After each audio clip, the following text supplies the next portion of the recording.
Bonjour à tous, bienvenue sur cette analyse des marchés. On va aujourd'hui analyser entièrement avec Ichimoku. Donc chaque graphique que vous voyez en bas de mon écran va être analysé avec l'indicateur Ichimoku. On reste en H4, ça ne change pas. L'unique petit changement, ça va être les vidéos chaque lundi. Donc ça va rester le lundi, mais pas le vendredi, parce que du coup, vu que les marchés sont fermés le week-end, je me répète un peu entre le vendredi et le lundi. Donc on va faire une vidéo un peu plus complète chaque lundi, ça sera beaucoup mieux. Donc on va commencer avec l'AUD-USD avec Ichimoku en H4 et on va garder quand même le price action, les tracés qu'on a fait au fur et à mesure des semaines précédentes pour voir un peu si on a des similitudes. Comme là par exemple où on avait tracé la grosse zone de résistance qui était ici, qui était assez délicate à casser et qui a finalement été cassée là à l'heure où je vous parle, qui en fait coïncide parfaitement ici avec la Tenkan. Ensuite, on voit également ici la Chikuspan qui est donc la verte, la ligne verte, qui est bien ici bloquée dans la zone de résistance, comme les prix. Donc on a également des similitudes sur les tracés qu'on a fait. Maintenant, l'objectif à 65 683, ça c'est pas vraiment Ichimoku qui peut nous le donner, mais c'est vraiment, il pourrait nous le donner tout simplement dans le passé, mais pas à l'heure actuelle, je veux dire. C'est vraiment cette grosse zone de support qui a vraiment tapé ici, on le voit avec l'épingle. Là ici, gros travail de support. Donc étant donné que c'est un gros support, ça va être une grosse résistance. Je pense pas qu'on va vraiment réussir à la casser du premier coup. Si j'arrive à revenir au prix, voilà. Je pense pas qu'on va réussir à la casser aussi facilement du premier coup. On va devoir, à mon avis, utiliser plusieurs essais. On va avoir des replis, etc. Donc ce que je vois sur l'AUD-USD avec Ichimoku, c'est qu'on est dans tous les cas en tendance haussière. Il n'y a pas de doute. La Tenkan est au-dessus de la Kijun. On a un nuage haussier. La Chikuspan verte est au-dessus des prix. Voilà, c'est haussier. Il n'y a pas de débat. Par contre, on pourrait avoir un repli technique à court terme dans l'idée où si on touche ce niveau-ci et qu'on a un signal de repli, de faiblesse, etc., on va aller toucher le dessus de la zone de résistance à 65 206, voire le dessous de la zone de résistance à 65 028, c'est les 0,65 en fait, le chiffre tout rond, qui correspond aussi en fait à la Tenkan. Donc un repli sur cette résistance devrait nous faire revenir sur la Tenkan. Ce qui est pas plus mal, parce que si on touche la Tenkan, on pourrait mettre un achat parce que on a un bon support, on a un bon prétexte pour rebondir, et donc voilà, un achat sur la Tenkan. La Kijun aura remonté un peu, donc on pourra mettre un stop loss en dessous de la Kijun pour avoir une sécurité supplémentaire et reviser à ce moment-là la résistance avec du coup un tout autre ratio. Là actuellement évidemment, il ne faut pas se placer pour le moment. Ensuite, on va cliquer sur GBP-USD toujours en H4. Donc on avait des niveaux à la hausse, une résistance à très court terme qui devrait être touchée là dans la journée. Alors pas cassée, mais au moins tentée. Les 1,25 en fait, un tout rond.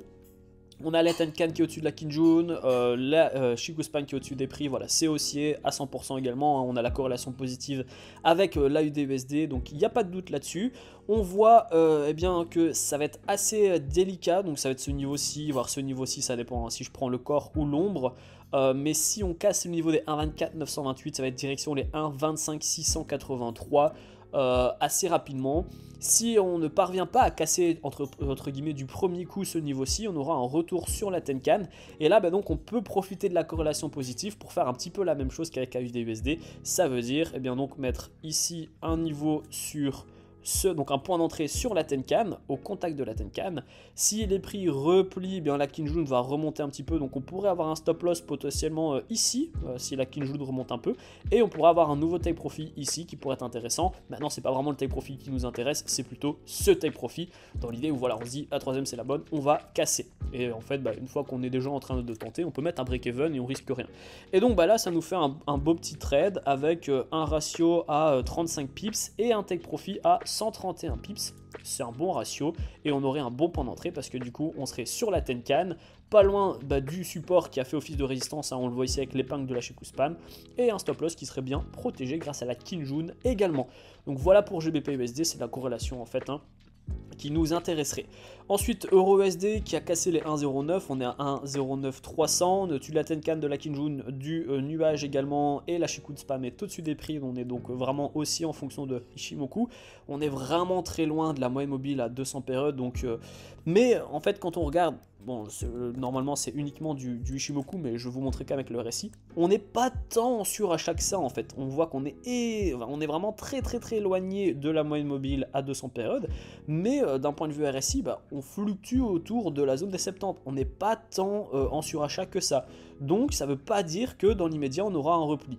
Le seul repli qui pourrait arriver dans un futur plus ou moins proche, ça va être le niveau des indices. C'est un gros niveau quand même psychologique et il n'est pas si loin que ça. On devrait y arriver cette semaine, au moins le tenter. Surtout si on a un catalyseur haussier comme celui-ci juste avant, la semaine passée. Donc voilà, c'est possible, on peut vraiment arriver au indice pour l'euro USD.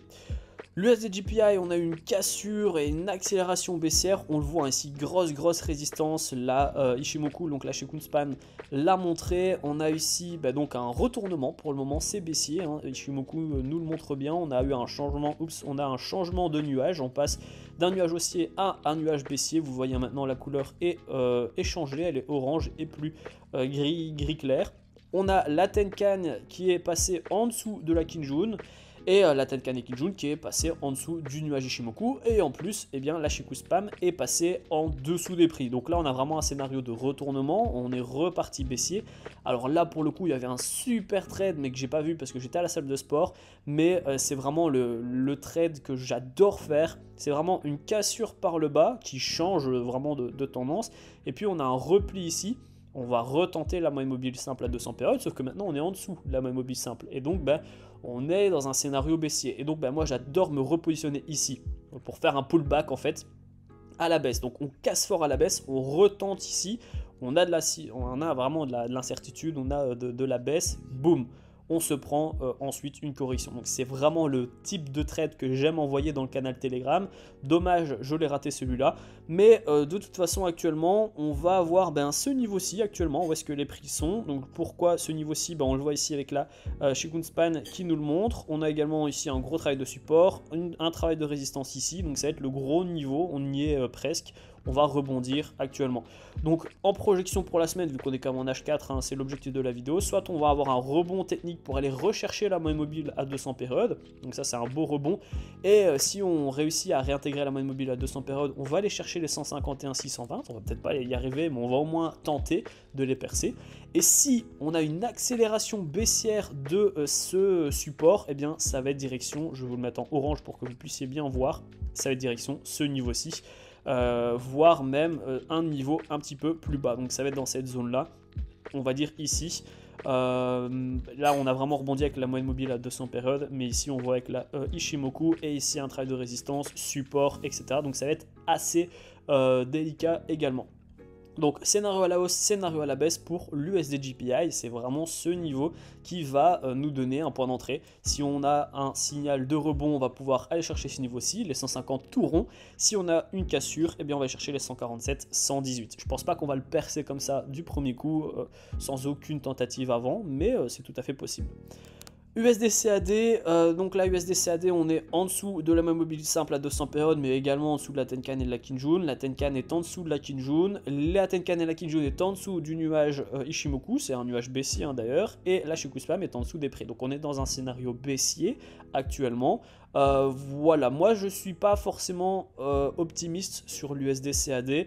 Je suis plutôt baissier avec déjà la corrélation négative de l'euro USD. Donc tant qu'on est en dessous de ce nuage de la Tenkan au minimum et de la Kinjun, enfin voilà, de toute façon ils sont assez proches, donc on va pas tracer un trait, mais on va plutôt faire une zone. Donc tant qu'on est en dessous de cette zone là, je vais être baissier. Je vais être baissier et je vais avoir un objectif juste ici, enfin je vais avoir plusieurs objectifs vu que c'est pour la semaine. Un objectif un peu final où là on a eu le plat de la Kinjun qui sera assez intéressant, même pas final, ça peut être arrivé en milieu de semaine, le final sera plutôt ici où on a un palier du nuage, et un objectif à plus court terme, donc peut-être plutôt aujourd'hui, ce serait ce niveau-ci, donc on a un palier du nuage également, et on voit qu'on a eu un rebond juste ici, donc c'est un peu plus court-termiste. Je vois pas vraiment de retour à la hausse, ça m'étonnerait, c'est possible, mais si on a un retour à la hausse, on va tout simplement aller chercher ce niveau-ci, voilà, palier du nuage, et on voit de toute façon que ça a fait bien son travail, cette résistance. Et puis on a un peu ce niveau-ci où on a tenté 2 fois, et le niveau final qui est ici, qui est en fait le plus haut point précédent avant la grosse correction qui est à 101.38 828. Donc voilà les 3 niveaux à la hausse, 3 niveaux à la baisse pour l'USDCAD. Maintenant, je reste quand même dans un contexte baissier actuellement. GBP GPI avec Ishimoku, donc là on est actuellement, faut pas se positionner, on est dans un nuage, on ne se positionne jamais dans un nuage. Les prix sont assez baissiers pour le moment, mais pas encore. On n'a pas vraiment on est dans une correction, mais pas dans un changement de tendance. Donc là, la correction pourrait continuer encore un tout petit peu, jusqu'ici, je vais dire. C'est là où on avait quand même un rebond qui était assez sympathique et le gros rebond qui a emmené les prix au 188. Donc tant qu'on est au-dessus des 184 773 pour GBP GPI, je vais être haussier.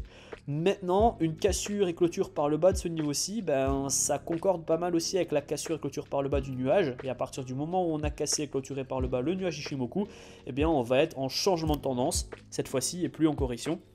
Et donc on pourrait avoir plusieurs niveaux, celui-là c'est vraiment le niveau principal, c'est le niveau que les vendeurs vont avoir parce qu'on était sur une grosse résistance, hein. Rappelez-vous la semaine passée je vous l'avais montré, on était dans une grosse zone de résistance, donc là ça fera office de zone de support, il y a de fortes chances que les prix rebondissent après, ça peut concorder avec la moyenne mobile simple à 200 périodes.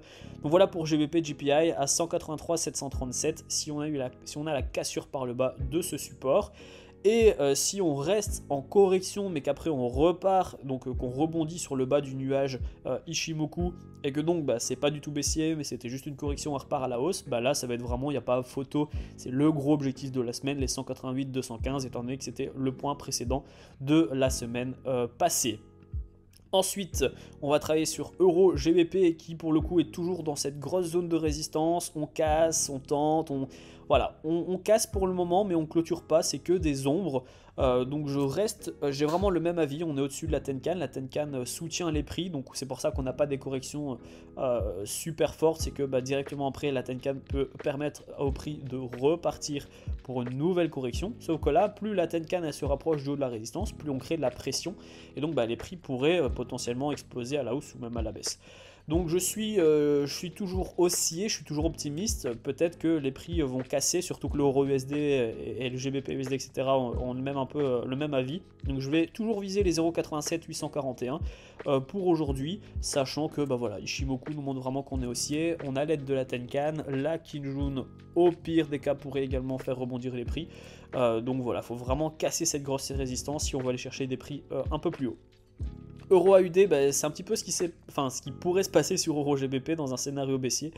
Donc là, je vous avais donné la semaine passée ce niveau-ci qui pourrait être touché en cas malheureusement de correction, d'échec de cette résistance. C'est ce qu'on a fait. On a touché ce niveau de prix. Là, pour le moment, on rebondit parce qu'on est sur la moyenne mobile à 200 périodes. On rebondit également sur le bas du nuage Ishimoku. Donc voilà, pour le moment, c'est pas encore baissier à 100%. La Chikou Spam est au-dessus du nuage encore, même si elle est en dessous des prix. Donc on est encore en correction et pas en changement de tendance. On peut également avoir d'un point de vue du coup price action un support ici oblique qui pourrait faire rebondir les prix. Donc voilà, on avait un ici qui pourrait faire rebondir, hein, ça fait double support oblique et horizontal. Donc il y a de fortes raisons de croire que les prix pourraient retenter, recasser à nouveau toute cette zone de résistance. Mais pour vraiment être haussier, il faudra vraiment casser cette zone ici, le haut du nuage, la Tenkan, la Kijun, etc. pour ensuite retenter les 1,68 243 et ensuite les 1,68 765. Pas évident sur l'euro AUD, c'est vraiment pas un graphique qui va être amusant à trader. Par contre, et ça c'est le scénario un peu le plus simple, si on a une cassure et clôture par le bas de la même mobile simple à 200 périodes et donc du nuage Ishimoku, on va directement aller chercher les 1,64 538 en fait. Il n'y a pas vraiment de rebond probable, les vendeurs vont avoir tous le même niveau en tête. On a ici ce plat du nuage Ishimoku, environ à 1,64 pile, 1,65 pile pardon, mais non, 1,66 pile décidément, je vais le remettre ici, voilà, comme ça on sait. Il a 1,65 743 pour être un peu plus précis, donc il pourrait y avoir ce niveau intermédiaire qui a fait office de rebond ici 2 fois, mais le niveau de la semaine ce sera les 1,64 538 dans le cas d'une cassure par le bas, mais je ne crois pas. Ensuite on va analyser NZD GPI. Ishimoku reste haussier pour le moment, on a eu un beau rebond sur le haut du nuage, hein, vous le voyez ici, donc rebond technique, la Tenkan qui soutient pour le moment un peu les prix mais qui change quand même, hein. Là on a un changement, on est passé du haut en bas, donc premier signe de faiblesse. Là Chico est toujours au-dessus des prix, mais le deuxième signe de faiblesse ce serait qu'il repasse en dessous des prix, et ensuite ce serait qu'on profite pour que le nuage ne soit pas très épais, et donc il pourrait être fébrile pour le passer par le bas, et donc là on serait dans un scénario baissier. Donc pour le moment NZD GPI, on l'a vu, hein, tant qu'on n'a pas, on a tenté mais on a vraiment replié pas mal sur ce niveau, donc je reste assez mitigé. Si on casse, je veux dire, cette zone de résistance, enfin de support pour le coup, voilà, et bien on va aller chercher sans trop de problèmes la moyenne mobile simple à 200 périodes, et ensuite le niveau ici, je vais vous prendre un petit peu de hauteur, voilà, où on a, voilà, je prolonge des épingles, hein, donc ici un rebond qui fait office donc de ce rebond là sur le price action, on a ici le rebond là, et on a le plat, donc si on casse on va avoir une accélération baissière pour arriver autour, là c'est vraiment très loin, hein, mais au plus bas sur les 87. Donc ça peut aller très vite sur le NZD GPI, s'il casse quelques points clés, ça peut vraiment baisser assez fortement. Le scénario haussier, ce serait qu'on rebondit dans cette zone de support, on rebondit sur le nuage, on arrive à casser cette zone de résistance, la Tenkan, la Kinjun par le haut pour aller rechercher les 91-129. Mais ça fait beaucoup quand même, il y a pas mal de barrières qui pourraient empêcher la hausse sur NZD GPI. Ensuite, Euro CAD, là c'est un joli graphique, hein. Encore une fois en corrélation avec les euros, les paires euros. On est au-dessus de la même mobile simple à 200 périodes, le nuage est vraiment haussier, hein. Le nuage Yoshimoku est haussier depuis très longtemps, la Tenkan est au-dessus de la Kinjun, la Chikou Spam est au-dessus des prix, voilà, tout est vraiment haussier, là c'est vraiment le scénario haussier, un cas d'école assez simple sur Ishimoku, tout nous montre une hausse. Et là, il faudra juste faire attention. On a une impulsion toujours plus haute que la précédente et une correction toujours plus faible que la précédente. Et là, on est sur une autre impulsion, donc il y a de fortes chances qu'on reparte après sur une correction. Donc il ne faudrait pas se positionner là, on ne se positionne pas quand on s'éloigne trop de la Tenkan, on attend toujours qu'on a un repli sur la Tenkan pour avoir un bon point d'entrée et repartir à la hausse. Donc je suis aussi sur Euro CAD, mais pas là maintenant tout de suite, il faudrait attendre une petite correction pour aller rechercher la Tenkan et ainsi avoir un ratio plus important. Pour le NZD USD, là ça va dépendre, hein, tout simplement des 0,60 426. Si on casse par le haut, on va aller chercher tout de suite les 61 151. On aura un petit niveau ici, hein, qui nous montre Ishimoku. Je vais le relier là avec cette petite épingle qui correspond à celle-ci et celle-là un petit peu avant. Mais bon, dans l'idée, le gros niveau, ça va être celui-ci. Donc voilà pour le scénario haussier sur NZD USD. Et le baissier, ce serait un peu comme ce qui s'est passé juste avant, hein. Si l'histoire se répète et qu'on ne parvient pas à toucher les 60 426 et les percer, eh bien on aura un repli technique. Dans un premier temps, là c'est de l'ordre d'aujourd'hui voire demain, on aura un retour sur la Tenkan, la rouge, puis on va avoir un retour sur la Kinjun, et puis on aura une cassure par le bas pour aller chercher la moyenne mobile simple, et puis le dernier point bas. Donc voilà, Ishimoku nous montre de toute façon pour le moment qu'on est haussier, mais il faut faire attention parce qu'on est sur un niveau qui a fait quand même perdre pas mal de points la dernière fois qu'on a voulu tenter de casser la résistance. Et ensuite on va finir par, on va pas finir par GBP AUD, on va finir par Euro GPI qui a enfin, entre guillemets enfin, je vais pouvoir supprimer ici les niveaux qui servent plus à grand chose parce que là on est vraiment loin. C'est du coup on a enfin une correction. Donc là Euro GPI ça fait plusieurs fois, hein, que quand j'analyse les prix je vous dis ça monte. On est monté vraiment très haut et on a une correction actuellement, donc cassure par le bas de la Tenkan, de la Kinjun. On a un croisement, la Tenkan est passée en dessous de la Kinjun actuellement, et la Chikou Spam casse par le bas les prix. Donc pour le moment on est vraiment sur un travail de retournement de tendance et plus trop de correction. La seule, je vais dire, condition qu'il faudrait pour parler de retournement de tendance et plus de correction, ce serait que les prix, donc la Chikou Spam, finissent de casser par le bas les prix et la Tenkan, la Kinjun, donc finissent son travail et cassent par le bas le nuage, et que les prix cassent par le bas également le nuage. Comme ça on passe d'un nuage haussier à un nuage baissier. Pour le moment on n'a pas encore changé. Donc tout est possible, on peut très bien rebondir sur le haut du nuage ou sur le bas du nuage. Ou dans le nuage, voilà, tout est possible dans tous les cas, c'est juste que pour le moment on a quand même une petite correction, donc ça reste haussier pour le moment, attention, pas besoin de paniquer, mais on est quand même sur, on va dire, les clignotants orange. Il faut faire attention que ça casse pas par le bas le nuage. C'est ce que nous dit Ishimoku. Donc voilà pour l'analyse technique. D'un point de vue calendrier, si je clique sur le calendrier de la semaine, on va avoir ici une petite conférence à 22h, donc à 19h45, qui vont impacter les paires GBP pour aujourd'hui. Pour demain, on va avoir ici, attention, la minute de la RBA. Donc ça sera pendant la nuit en fait, hein, donc il faudra faire attention au AUD. Ça va pas nous impacter ici ces paires là. Les CAD ici, indice des prix à la consommation, à 14h30 en Europe, qui va du coup impacter les paires en CAD. À 16h ici, les ventes de logements qui vont impacter les paires en USD, avec ici les stocks de pétrole brut pour les gens qui tradent le pétrole. Mercredi, grosse journée ici avec les commandes de biens durables également, la Bank of Canada et le procès verbal de la FOMC, c'est l'événement le plus important, hein, à 20h, qui va du coup beaucoup impacter les paires USD et CAD également ici, avec quelques discours. Et ensuite, donc du jeudi, on va avoir les PMI, donc PMI très important aussi, qui vont impacter les paires en GBP, ainsi que le procès verbal de la BCE à 13h30, qui va impacter les paires en euros. Et on finira vendredi avec les indices des prix à la consommation qui vont impacter les paires en GPI, vente au détail qui vont impacter les paires en AUD. Attention ici, le PIB en Allemagne qui va impacter aussi l'euro, hein, vu que ça a un gros impact avec l'Europe. Et on finira avec l'indice PMI à 15h45, heure Europe, qui va impacter les paires USD. Donc voilà le petit point sur l'analyse fondamentale. Voilà l'analyse technique avec uniquement Ishimoku. Donc pas mal d'opportunités cette semaine. Donc je vais pouvoir vous envoyer pas mal de signaux pour les gens qui sont dans le groupe, et les gens qui ne sont pas dans le canal Telegram, eh bien je vous invite à rejoindre, c'est le premier lien dans la description. À lundi prochain, tradez bien, mettez bien des stop loss, et je vous dis bonne journée et bonne semaine.